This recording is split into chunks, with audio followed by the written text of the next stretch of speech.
Nessa primeira semana do mês de maio do ano de 2021, mais uma tragédia assolou o Brasil. Um jovem com apenas 18 anos entrou numa escola de educação infantil e ali matou 5 pessoas, sendo uma professora, uma monitora e mais 3 crianças com idade até 2 anos. O fato dessa semana só deixa evidente que massacres dessa natureza têm se tornado cada vez mais comum no Brasil. Em 2019, na cidade de Suzano, região metropolitana de São Paulo, foram 10 vítimas, também executadas dentro de uma escola. Em 2011, em Realengo, no Rio de Janeiro, foram 13 vítimas.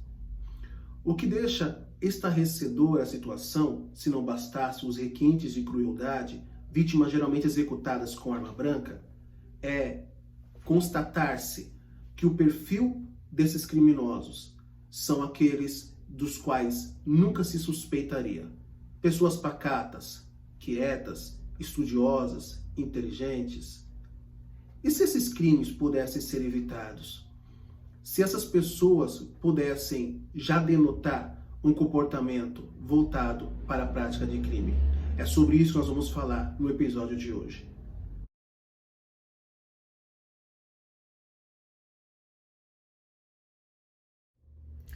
Fala galera, tudo bem? Seja bem-vindo! No episódio de hoje nós vamos conversar um pouco sobre a possibilidade ou não de um diagnóstico prematuro acerca de psicopatia. Em outras palavras, é possível afirmar que uma criança ela já tem tendência e traços psicopatas? É possível afirmar que essa criança fatalmente se tornará um criminoso e cometerá crimes, talvez como aqueles que nós vimos essa semana ocorrendo no Brasil? Antes de qualquer coisa, é preciso dizer que essa matéria, embora pareça nova, já é uma discussão de muito tempo. Um dos maiores estudiosos desse assunto é Cesare Lombroso. E segundo Cesare Lombroso, esse diagnóstico é sim possível.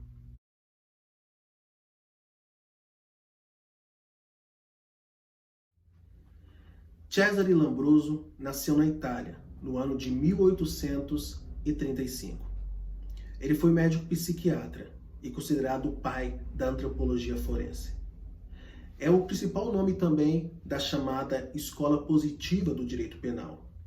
Os ensinamentos de Lombroso, até hoje, influenciam as legislações penais no mundo todo, inclusive no Brasil. A obra mais conhecida de Lombroso é a denominada O Homem Delinquente, de 1876. Nessa obra, Lombroso afirma que os criminosos podem ser separados e distinguidos por perfis. E o perfil mais conhecido do livro de Lombroso é o delinquente ou criminoso nato. Assim, segundo Lombroso, por questões genéticas, essa pessoa já nascia criminosa. Era só uma questão de tempo para ela se envolver e cometer crimes. E nem mesmo a educação que porventura recebesse ou castigo a tiraria deste instinto natural que era o cometimento de crimes. Para embasar sua tese, Lombroso realizou mais de 31 mil estudos em presos e delinquentes da época. Além disso, efetuou mais de 400 autópsias e, ao final de tudo isso, afirmou ter encontrado similaridade desses criminosos. E esses traços eram traços genéticos que já denotavam um comportamento psicopata ou criminoso já na infância.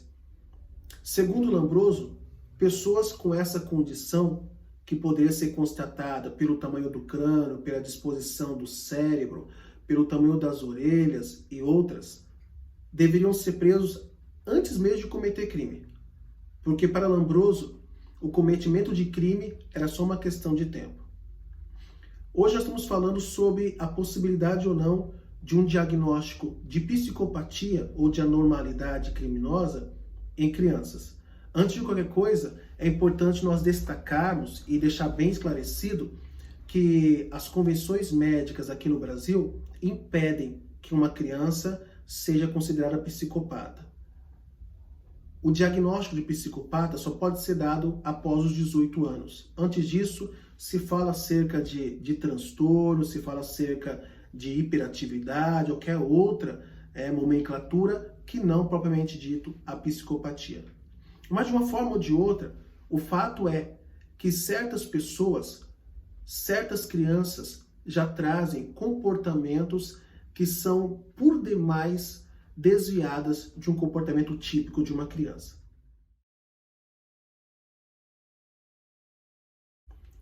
E quais são as características comportamentais que se pode notar numa criança que tem tendência psicopata? Segundo os psicólogos, a característica mais comum é a frieza. Essas crianças são crianças que geralmente vivem isoladas por opção. Dificilmente elas terão amizades verdadeiras. São crianças desprovidas de empatia. Elas não conseguem identificar e nem se relacionar com o sentimento do outro. São crianças que não sentem remorso, ainda que cometam o ato mais horrível possível. Essas crianças geralmente iniciam os atos de crueldade e criminalidade, geralmente em relação a animais domésticos.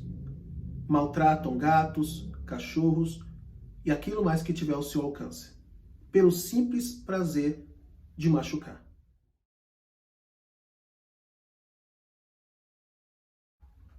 Uma outra característica presente no comportamento de uma criança com tendência psicopata é que ela mente. Mas não é aquela mentirinha de criança, não. É uma mentira veemente.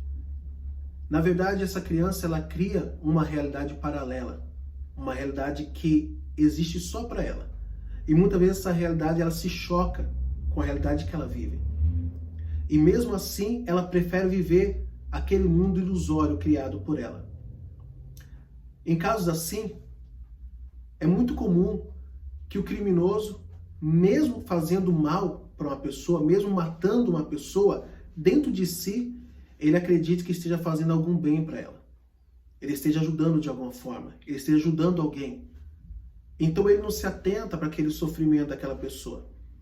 Dentro dele ele está convencido de que o melhor caminho é executar daquela maneira. Essa pessoa, geralmente, mais tarde, vai dar uma ênfase, vai dar uma potencialidade nesse mundo fictício criado por ela e vai viver tão somente nele. Ele vai interpretar as coisas deste mundo a partir dessa realidade que ele criou, que muitas vezes é uma realidade completamente narcisista, voltada para a promoção do prazer dele, ainda que isso traga sofrimento para o outro.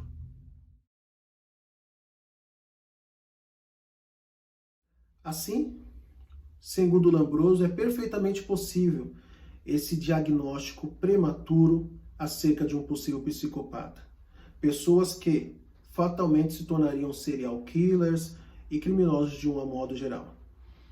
O fato talvez mais recente e conhecido no Brasil foi de Roberto Cardoso, conhecido como Champinha.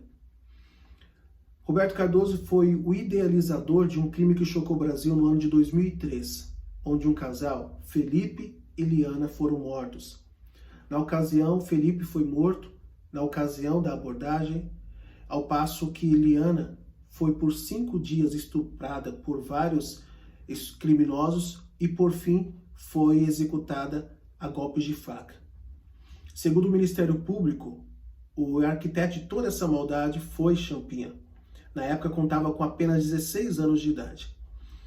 Procedida então a verificação de sanidade mental de Champinha, foi constatado que ele padeceu de anóxia, que é a falta de oxigenação no momento de parto, e que ele então teria essa deformidade em seu cérebro, o que tiraria dele a capacidade plena de entender a maldade que estava praticando.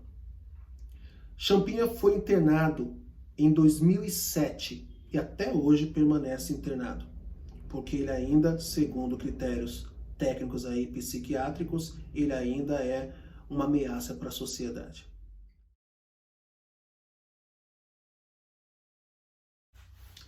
Por fim, galera, é necessário enfatizar que essas constatações de anormalidade observada em crianças é mais comum do que se possa imaginar. Na revista científica, super interessante, vou deixar o link aqui para que você possa consultar, acaso tenha curiosidade. Há relato de mães que convivem com crianças nessas condições que nem mesmo um roteirista de filme de drama e de suspense poderia trazer para sua arte.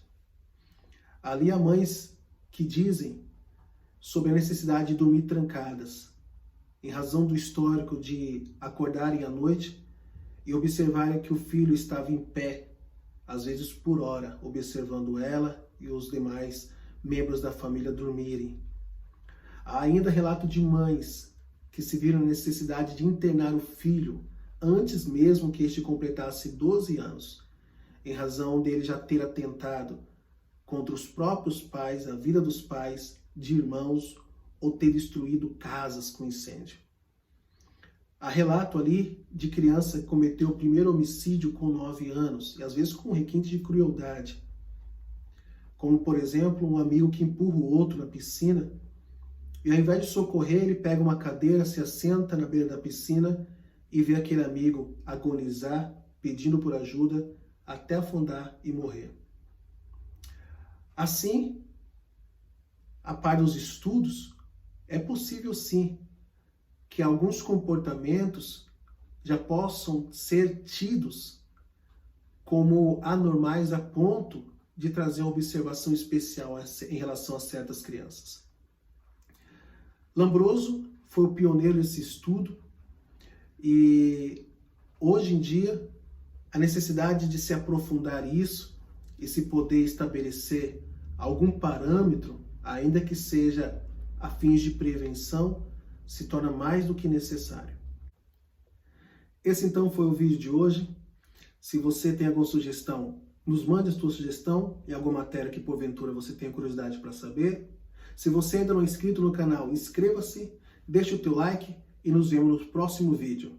Até mais!